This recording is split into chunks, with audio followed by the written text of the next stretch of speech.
È fissato per venerdì prossimo alle 13 in tribunale a Vicenza l'interrogatorio di garanzia di Vincenzo Consoli, ex amministratore delegato di Veneto Banca e per molti primo responsabile del disastro finanziario che ha portato migliaia di famiglie sul lastrico.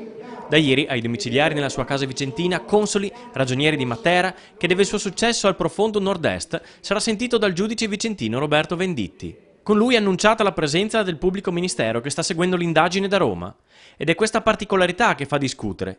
Perché per la Popolare di Vicenza l'indagine è della Procura Berica e per Veneto Banca a Treviso non è coinvolta? E la Procura di Roma se ne sta interessando dal febbraio del 2015 perché lei è un fascicolo, diciamo, portante con competenza ravvisata a Roma e quindi è Roma l'ufficio competente a procedere nei confronti di Veneto Banca. Un'inchiesta che è e resterà romana. Se procede la Procura di Roma vuol dire che alcuni reati sono stati commessi nel territorio di Roma, sicuramente i reati più gravi e quindi il giudice del reato più grave e quindi ancora una volta Roma e non Treviso. Consoli venerdì si presenterà con gli avvocati Franco Coppi e Alessandro Moscatelli, anche se la vera difesa sarebbe firmata da Massimo Malvestio, profondo conoscitore del sistema bancario trevigiano e veneto.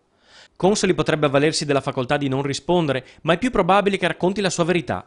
Una verità che potrebbe far tremare più di qualcuno nella Marca e non solo.